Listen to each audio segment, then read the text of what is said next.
Em nome do Pai, do Filho e do Espírito Santo. Amém. Querido irmão, querida irmã, uma abençoada experiência de escuta da palavra é o que nós somos chamados a viver a cada dia quando nasce essa nova esperança para nós. Cada dia vem marcado por tanta esperança, por tantas possibilidades. Então nós estamos nessa comunhão de acolher a esperança, acolher Deus que reanima as nossas energias, em comunhão também com tantas pessoas que sofrem, mas sobretudo nessa experiência de não perder a fé, não perder a confiança, não perder a esperança. Que Deus coloque no coração de todos nós, também daqueles que estão passando por momentos muito difíceis, a graça de experimentarem uma fé que alimente as energias, que alimente a esperança no fundo do seu coração. Que a palavra de Deus encha o nosso coração dessa esperança verdadeira, dessa graça amorosa de Deus que realiza em nós o seu projeto. Vamos ouvir o Evangelho de Jesus Cristo, segundo João 21, de 15 a 19.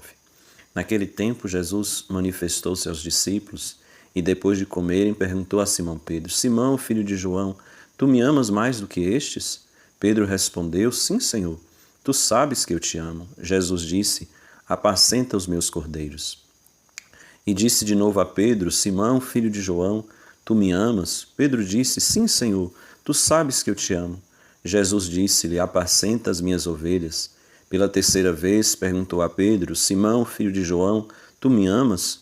Pedro ficou triste porque Jesus perguntou 3 vezes se ele o amava e respondeu: Senhor, tu sabes tudo, tu sabes que eu te amo. Jesus disse-lhe: Apacenta as minhas ovelhas. Em verdade vos digo, quando eras jovem, tu te cingias e ias para onde querias. Quando fores velho, estenderás as mãos e outros te cingirá e te levará para onde não queres ir. Jesus disse isto, significando com que morte Pedro ia glorificar a Deus, e acrescentou: Segue-me. Palavra da salvação. Glória a vós, Senhor. Meu querido irmão, querida irmã, nós podemos pensar, que Pedro, que foi escolhido pelo Senhor para uma missão tão importante, aquela de ser o confirmador da fé dos irmãos. Jesus vai dizer: sobre esta pedra edificarei a minha igreja. Interessante que João relata este fato acontecido do diálogo entre Jesus e Pedro e ressalta que para assumir a missão, Pedro precisou professar a fé, mas não dizendo que ele acreditava em Jesus, mas dizendo que ele o amava. Então, a profissão de fé mais importante, mais sublime que nós podemos realizar é justamente a de dizer para o Senhor que nós o amamos, mas muito mais a de amá-lo verdadeiramente, a de tê-lo como Senhor verdadeiramente da nossa vida, da nossa história, e amar sempre a partir de Jesus.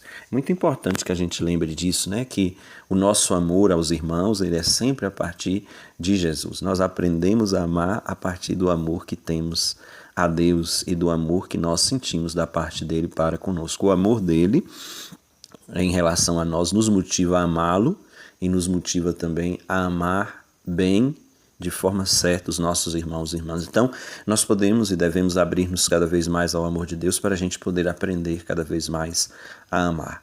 Então, a profissão de fé mais completa é a vivência do amor verdadeiro. E aí, hoje, o Evangelho nos fala que Jesus, ele perguntou para Pedro 3 vezes se ele o amava. Que é importante a gente lembrar 2 coisas, que significa essas 3 vezes, que Jesus pergunta a Pedro. A primeira questão é porque, se a gente lembra bem, na noite em que Jesus foi preso, estava lá para ser condenado, eis que Pedro nega Jesus 3 vezes. Depois ele toma consciência que ele negou e chora, Ele se arrepende, daquilo, mas ele negou Jesus. E ele não teve ainda a oportunidade de falar com Jesus disso. Agora Jesus pergunta para ele 3 vezes se ele o ama, porque a negação de Pedro era um fechamento ao amor. Como ele disse: eu não conheço esse homem, eu não sei quem ele é. Você não estava no meio, não, eu não sei quem ele é. Então, Jesus foi rejeitado por Pedro. Pedro rejeitou, negou Jesus, negou o amor. E agora Jesus convida Pedro a assumir novamente o compromisso com o amor que é o próprio Deus, dizendo por 3 vezes que ele o amava. Então, o significado importante é para refazer um caminho. E isso lembra para nós, queridos irmãos e irmãs, que não importa o que nós fizemos, o que importa é que nós assumamos a responsabilidade, que nós reconheçamos que erramos e que voltemos com o nosso coração arrependido para refazer o caminho. Isso é conversão. E tantas vezes nós precisamos fazer essa volta porque a gente é teimoso, né? Tantas vezes a gente vai contra a vontade de Deus. Não paremos na contrariedade à vontade de Deus, mas voltemos, arrependamos. O Senhor, Ele nos acolhe. E a cada dia que nós fizermos a experiência de voltar, que a gente aprenda com o erro que foi cometido a não fazer de novo.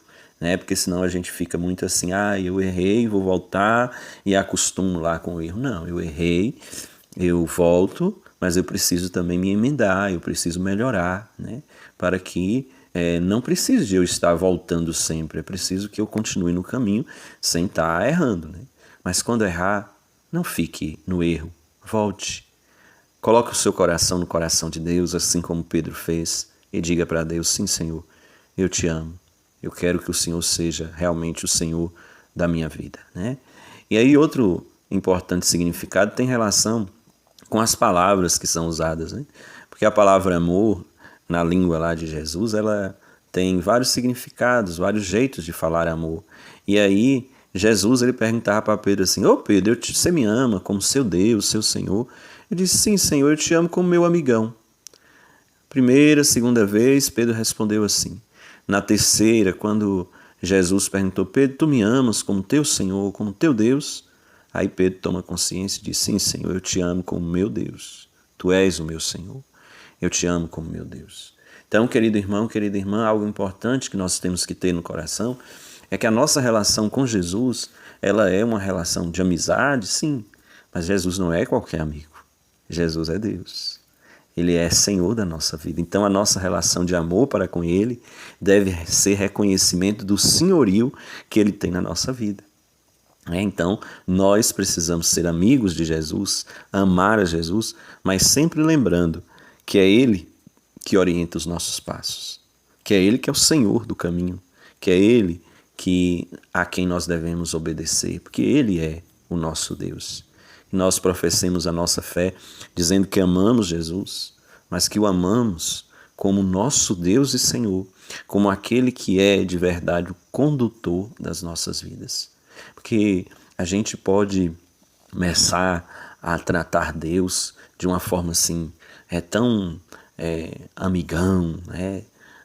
E aí a gente pode perder esta consciência de que nós estamos debaixo das ordens dele. Ele é o Senhor. Ele é o nosso Deus. E nós devemos ter uma relação para com ele neste nível. Né? Às vezes tem pais, por exemplo, que querem ser muito amigos dos filhos e perde assim o controle dessa relação. E muitas vezes perde a autoridade. Né? Pensa que pode deixar fazer tudo. Né? E eu não quero criar trauma no meu filho. Não, ninguém cria trauma colocando responsabilidade. Um pai não cria trauma no filho se ele assume a missão de ser pai de verdade. Uma mãe não cria trauma no filho se ela assume a missão de ser mãe de verdade. Pode criar trauma se achar que não tem responsabilidade e não assumir de verdade a responsabilidade e assim deixar a coisa correr, e aí os filhos vão viver de uma forma que lá na frente vão sentir a falta que foi de um pai e de uma mãe que assumiram verdadeiramente a sua responsabilidade de autoridade sobre as suas vidas. Então, nós precisamos nos colocar sobre a autoridade de Deus. Ele é o Senhor das nossas vidas. É o nosso amigo, sim, mas é um amigo que é Senhor das nossas vidas. Ele é o condutor da nossa história. Então, querido irmão, querida irmã, que hoje contemplando este encontro de Jesus com Pedro, onde Jesus confirma a missão de Pedro de conduzir a sua igreja, de testemunhar o amor, né? De confirmar os irmãos na fé, e faz isso a partir da profissão de fé de Pedro, que é o dizer que ama verdadeiramente a Jesus como seu Deus, que nós lembremos que é preciso refazer sempre o caminho para poder romper com aquilo que não é bom, para poder deixar as negações que nós fomos fazendo em relação a Deus na nossa vida e reafirmar sempre o amor que nós temos por Ele, reconhecendo que Ele é verdadeiramente o Senhor das nossas vidas, é aquele a quem nós amamos como Deus, como Senhor da nossa existência. E isso nos ensina a amar melhor aos irmãos e irmãs, a amar melhor a nós mesmos e amar melhor os irmãos e irmãs, porque quando nós nos sentimos de verdade amados por Deus e quando nós o amamos, este amor transborda para cuidar das pessoas que estão à nossa volta e transborda para que tenhamos também cuidado com a nossa vida, com a nossa saúde, com o nosso bem, com a nossa saúde integral. Que Deus nos ajude a viver este amor que Pedro professou e que todos nós somos chamados a professar e a vivenciar. E que venha generosa a bênção do Deus rico em misericórdia, Pai, Filho e Espírito Santo. Amém. Querido irmão, querida irmã, um abraço forte. Fica com Deus.